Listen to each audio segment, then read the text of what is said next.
Selamat malam semuanya. Ya, ini F-Talk edisi 25 Juni 2024. Seperti biasa, malam ini kita akan berikan update market ISG dan juga membahas ide-ide yang masuk di kolom komentar. Ada 4 yang bisa kita bahas di F-Talk malam ini, ya itulah. Karena yang ada di kolom komentar ya cuma 4, ya kita akan bahas 4 saham saja. Jadi apabila Anda ingin melihat banyak saham dibahas di F-Talk berikutnya, silahkan tulis di kolom komentar, silahkan berkonsultasi, sebutkan sahamnya apa dan kenapa saham tersebut Anda pilih untuk dibahas, mau trading, mau investing, terserah, sesuai dengan kebutuhan Anda, ya. Oke, kita bahas ISG terlebih dahulu. Hari ini ISG sempat turun tipis ya, hampir sama dengan kemarin, gak ada perubahan. Jadi saya rasa belum perlu kita berikan update, jadi masih sama dengan apa yang kami sampaikan di stock call terakhir ataupun di F-Talk kemarin ya. Jadi kita langsung masuk ke pembahasan saham saja agar durasinya singkat ya, karena sahamnya 4 berarti semakin sedikit semakin singkat. Oke, kita mulai dari ide yang pertama. Halo Pak Yef, mohon bahas potensi kenaikan di saham DOIT secara jangka pendek menengah. Baik, teknikal ya. Kita lihat teknikal DOIT jangka pendek menengah. Jangka pendek kita lihat potensinya saat ini, kita lihat dari terakhir ada pembentukan high low di 476 ya. Ini mengindikasikan DOIT berpotensi menguji resist 595 dan bisa lebih tinggi dari itu, yaitu di 635. Itu jangka pendek. Kemudian untuk jangka menengah saat ini kita lihat bahwa DOIT sendiri memang berada di dalam tren konsolidasi jangka menengah panjang. Yang mana? Ya ini kami tunjukkan. Jadi potensial upside dari teknikal saham DOIT ini terbatas di area ini ya. Area ini menyempit, semakin lama semakin turun ya tentu saja potensi upside-nya. Jadi yang tadi kita sebutkan angka 655 itu merupakan target jangka pendek dan mungkin akan sedikit naik di atasnya. Kalau itu terjadi dalam jangka pendek ini ya, bisa terjadi kenaikan hingga level 800. Sekarang harga masih di 555. Seperti itu kira-kira untuk potensi jangka pendek, jangka menengah saham DOIT ini konsolidasi menyempit namun range-nya cukup lebar ya, seperti Anda lihat. Oke, lanjut ya. Pak Yep, mohon bahas saham OMED untuk invest, apakah layak dan apakah harga sekarang masih under value? Terima kasih. Saya tidak akan jawab berdasarkan under value atau tidak, tetapi kelayakan investasi menurut saya ya, itu karena kami tidak menggunakan under value, over value dan sebagainya. Karena yang kami percaya ya perusahaan yang bagus, perusahaan yang memiliki kinerja bagus ya kemungkinan tidak akan dijual di harga yang murah secara valuasi ya, makanya kita nggak pakai itu. Nah, kalau kita lihat dari kelayakan investasi, dia tumbuh atau tidak dan profitnya sesuai syarat atau tidak, ini ya kita lihat. Kalau kita lihat ini saham baru ya, IPO di 2022, artinya ini baru berjalan sekitar kurang dari 5 tahun. Sudah bisa dibaca, sudah bisa dilihat bagaimana kinerjanya setelah IPO. Ya, ini kita jadikan pedoman apakah dia ini fundamentalnya oke atau tidak, layak atau tidak gitu ya. Kalau kita lihat dari pertumbuhan setelah IPO ya, seperti Anda lihat, saya nggak akan bilang apa-apa ya, Anda lihat dari atas sampai bawah ini turun semua ya gitu. Jadi seperti ini contohnya perusahaan IPO yang kurang bagus. Oke, jadi yang IPO itu nggak semuanya jelek sih, ada yang bagus juga, tetapi kita perlu melihat setelah IPO. Jadi tidak mungkin peer ataupun peers, private investing room syariah, baik itu yang peers ataupun peer, merekomendasikan saham yang benar-benar baru IPO. Tidak mungkin, karena kami membutuhkan data untuk dianalisa sebagai konfirmasi ini layak atau tidak. Data yang kita gunakan layak atau tidak adalah data setelah IPO ya, karena sebelum IPO ya yang dilaporkan ya bisa-bisa aja ya, namanya kita punya perusahaan kita bagus-bagusin dan sebagainya, tetapi setelah di IPO, setelah menjadi perusahaan publik ya tentu saja harusnya lebih transparan lagi kinerjanya. Ya, sehingga itulah kenapa kalau Anda join peer dan peers kemudian minta rekomendasi saham IPO, tidak mungkin dapat rekomendasi dan mungkin Anda akan kecewa. Makanya kalau Anda IPO hunter atau apa itu istilahnya, jangan join peer atau peers karena di sana nggak mungkin merekomendasikan saham IPO. Ini sedikit edukasi sebelum bahas Omet ini ya. Gitu. Nah, bagaimana layakannya tidak layak? Ya, jelas tidak tumbuh. Dan pertumbuhannya ini secara rata dari atas sampai bawah dan 2 tahun berturut-turut. Memang di kuartal 1 ini dia naik ya. Memang naik, terjadi pertumbuhan, tetapi ini belum menjadi konfirmasi karena kalau kita pelajari ke belakang ya dia dalam kuartal tertentu dia akan tumbuh memang, tetapi secara tahunan tidak tumbuh. Ya, mohon maaf ya.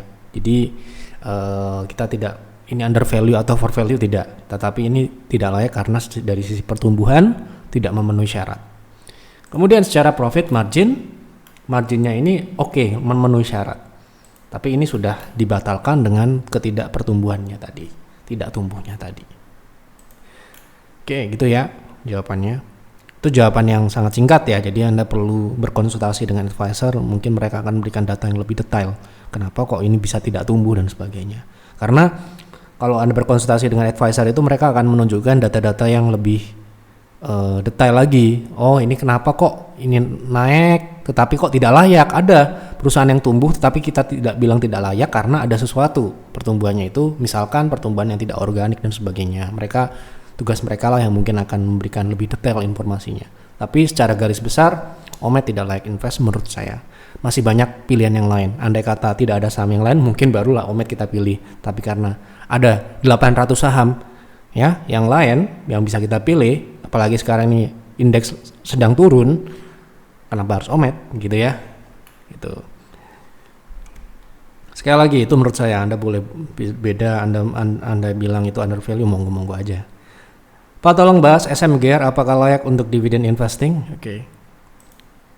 Kemarin kita sudah bahas salah satu saham dividend investing Bank Jatim ya. Itu kita tidak rekomendasi, Anda mau nilai silahkan analisa sendiri layak atau tidak ya. Nah, kalau kita lihat SMGR ini mungkin dari sisi kelayakan investasi dulu ya. Jadi kalau kita menentukan ini masuk dividen investing itu yang pertama kita lihat adalah konsistensi membagikan dividen. Ya, konsistensi membagikan dividen itu harus juga diikuti dengan konsistensi kinerja fundamentalnya. Jangan sampai perusahaannya boncos dia ngasih dividen. Nah, berarti ada sinyal ke depannya akan semakin buruk kinerjanya. Jadi kalau kita melihat dari pertumbuhan kinerjanya bagus, profitnya bagus, tumbuh ya, kemudian dividennya juga konsisten diberikan, barulah itu kita sebut bisa menjadi sebuah saham yang kita masukkan ke dalam basket dividend investing ya. Nah, kita lihat dari harga sahamnya sendiri ini turun seperti ini ya, sudah pernah kita bahas ya, dari 2014 dia turun seperti ini ya, setelah ganti presiden dari era SBY menuju Jokowi ya, ini boncos ya. Investornya tentu saja ya tentunya nyangkut gitu ya, seperti halnya saham karya yang lain. Ya ini nggak karya ya, ini semen tapi ada korelasinya ya. Apakah ini tumbuh gitu ya? Anda bisa lihat dari sisi pertumbuhan dia tidak stabil ya, naik dan turun. Nah di 2020 dia turunnya cukup signifikan. Ini kita bicara pos atas dulu ya, revenue-nya dulu. Revenue-nya secara garis besar tidak terlalu tumbuh. Kemudian kita lihat dari operasionalnya konsisten turun ya. Kemudian secara profit margin kita lihat ini juga di bawah ya, mepet ya, terlalu tipis ya, ini sangat tipis sekali. Mungkin ini ya agak-agak mepet karena kalau misalkan kita mengacu pada aturan di peer dan peers minimal 5%, kita nggak mungkin dong pilih yang 5%, dekat 5%, kita akan cari yang aman 10%, 15%, 20% gitu. Kalau nggak ada yang lain barulah itu menjadi pilihan. Ya kan, gitu kan, kita pasti akan mengklasifikasikan ini marginnya 5 sampai dengan 10%, 10 sampai dengan 15%, 15% sampai 20%. Nah ini pilihan terakhir, misalkan kita hanya melihat dari marginnya aja, ya kan. Nah bagaimana dengan dividen, karena ini pertanyaannya adalah dividen investing. Apakah ini konsisten memberikan dividen setiap tahunnya? Ya, ya. Tetapi ya Anda perlu tahu bahwa dividennya ini tidak konsisten dalam hal jumlah atau besaran yang diberikan. Yang kita cari adalah konsisten. Kita ambil contoh kemarin Bank Jatim kita pilih, ya. Anda bisa compare, ya. Memang ini berbeda, tidak bisa dibandingkan, tetapi dividen itu modelnya seperti ini, ya, bergerak naik, ya. Jadi bisnisnya tumbuh, dividennya juga ikut meningkat. Itu yang kita ekspektasikan pada sebuah investasi dengan metodologi dividend investing. Jangan sampai kita beli tahun ini karena dividennya besar, ternyata tahun depan dividennya seupil. Nah, jadi kita menjadi investor yang kecele, seperti investor saham batubara tahun kemarin. Ya, ngejar-kejar dividen, tahu-taunya tahun ini batubara hancur harganya. Ya, otomatis dividennya juga ikut hancur. Ya. Jadi seperti itu. Makanya yang kita cari tidak hanya konsisten setiap tahun memberikan, tetapi jumlahan atau besaran yang diberikan juga sama atau bagus lagi kalau dia selalu mengalami peningkatan setiap tahunnya. Good. Nah, sedangkan ini konsisten memberikan tetapi naik dan turun, ya, untuk SMGR. Ya. Gampangnya seperti itulah kira-kira. Jadi ya sangatlah wajar jika harga sahamnya ini ke bawah karena memang kinerja fundamentalnya memang turun. Oke, lanjut. Mohon Pak Yep, mohon dibahas saham Adaro untuk dividend investing. Apakah dalam waktu dekat masih bisa potensi turun? Berapa harga best price untuk masuk? Dividend investing itu ya sekali lagi ya, tadi saya bilang harus konsisten dulu setiap tahun. Kalau dia naik dan turun itu tidak termasuk pilihan saya. Pilihan saya bukan pilihan yang lain. Yang lain mungkin milih ya nggak apa-apa. Nah, kita lihat ya. Dari sisi dividen ya, kita lihat dari dividen langsung ya. Karena ini juga ada hubungan dengan batu bara. Ya, sektor energi yang mana ya Anda tahu naik dan turun harusnya. Nah, ini kita lihat dari dividen beberapa tahun terakhir, ini mengalami peningkatan, sangatlah wajar.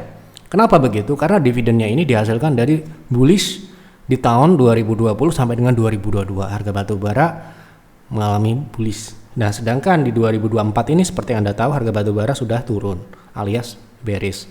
Sehingga kalau kita mau masuk di saham ini dengan ekspektasi dividennya sama dengan 2023 2022, kemungkinan besar akan kecewa.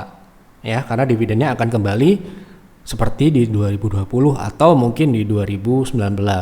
Ya, artinya kita harus melakukan adjustment terhadap kinerja fundamentalnya terlebih dahulu.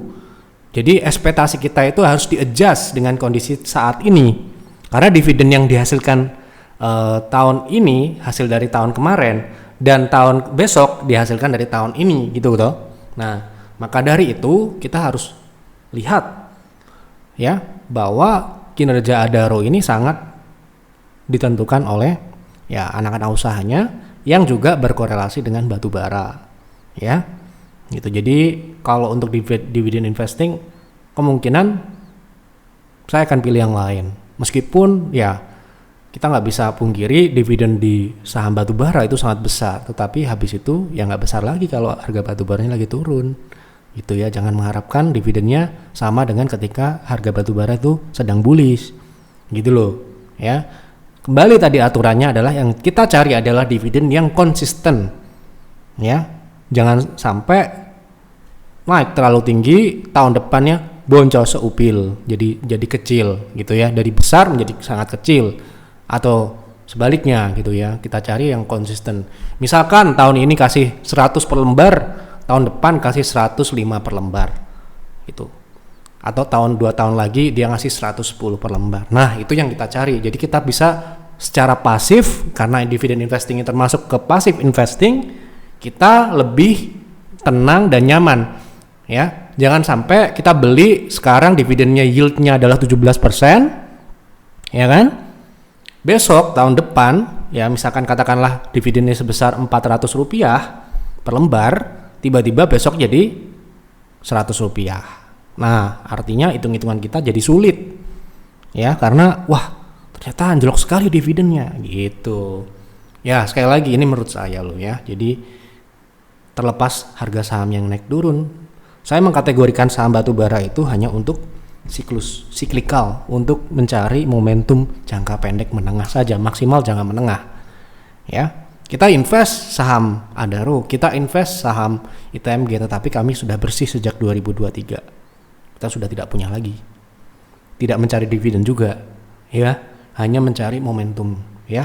Ketika momentum itu sudah selesai, siklus naiknya sudah berakhir, ya kita akan jual. Kalau trading, tentu saja kita nggak lihat dividen dong, ya. Gitu. Apakah harga sahamnya ini masih bisa turun lagi, gitu ya? Kalau sekarang kita katakan Adaro ini sebenarnya relatif sudah sangat tinggi, ya. Karena teman-teman yang lain, ya kita sebut saja PTBA, ITMG udah turun banyak.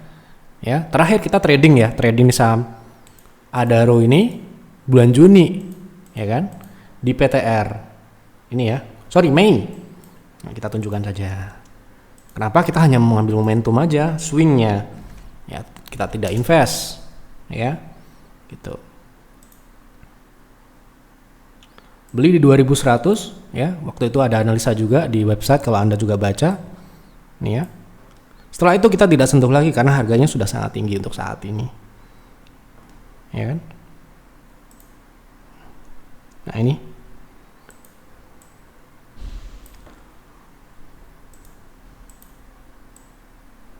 kita beli di 2100 bulan Mei ini tanggal Juni ya, nih ya, nih tanggal 5 Juni di 2100 ya. Oke. Nih Juni ya. Setelah itu dia naik ke 2800. Setelah itu ya tentu saja kita sudah buang kiri. Karena ini pullback, ya kan? Dan ini proses turun lebih dalam. Kalau Anda mungkin mencari harga bottomnya Adaro, saya sarankan Anda untuk memperhatikan harga batubara juga. Harga batubara sudah membentuk bottom, barulah kita baru melihat saham-saham batubara yang menarik untuk dibeli. Ya, gitu. Jadi SOP-nya invest di saham batubara, kita nggak cari dividen, tetapi kalau kasih dividen besar juga nggak nolak, asalkan dengan catatan kita tak paham dengan siklusnya. Kita tahu siklusnya sekarang apa. Kalau siklusnya lagi turun, ya jangan dipaksakan masuk. Tapi kalau siklusnya sudah mulai naik, kita bisa mulai berinvestasi. Ya, kalau nantinya dapat bonus dividen, alhamdulillah. Nggak dapat nggak apa-apa, karena kita sudah beli di harga bagus, capital gain-nya jauh lebih besar. Ya. Oke, kita akan bicara teknikal, ya.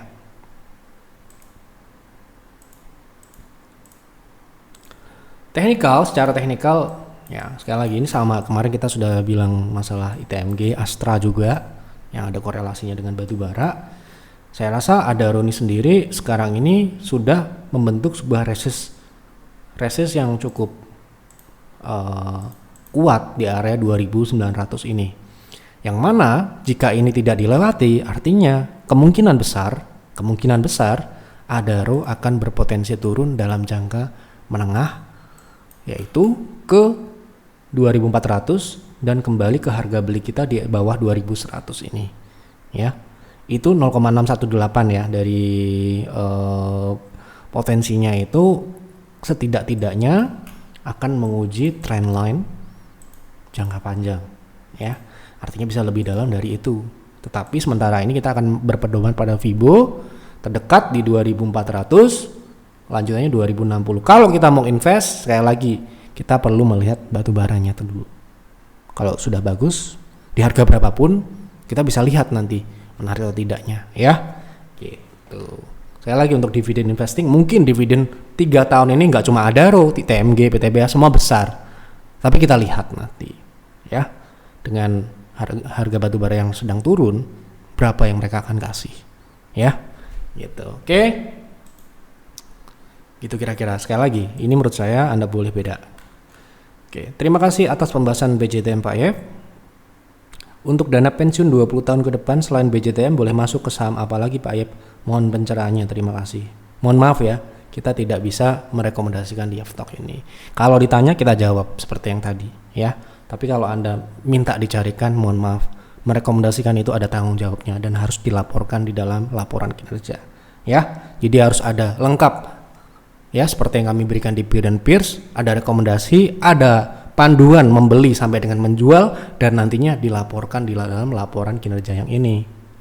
Jadi nggak boleh merekomendasikan saham di luar layanan karena ada tanggung jawabnya ya, memandu sampai dengan exit. Oke, gitu. Sedangkan Anda tanya, mungkin Anda nonton sekarang, mungkin habis itu nggak nonton, nah itu bisa beda cerita kan gitu. Nah nanti akan dilaporkan di sini. Oke, gitu. Karena sudah saya jawab semua apa yang ada di kolom komentar, terima kasih untuk Bapak Ibu yang sudah berkontribusi memberikan ide walaupun hanya sedikit, tetapi ya itulah yang akan kita bahas. Silakan isi kembali kolom komentar sama apa yang menarik untuk dibahas di F-Talk selanjutnya. Silakan dianalisa lagi buat trading plan, buat investing plan ya, jangan telan mentah-mentah apa yang kami sampaikan di F-Talk malam ini. Terima kasih, selamat malam dan selamat beristirahat.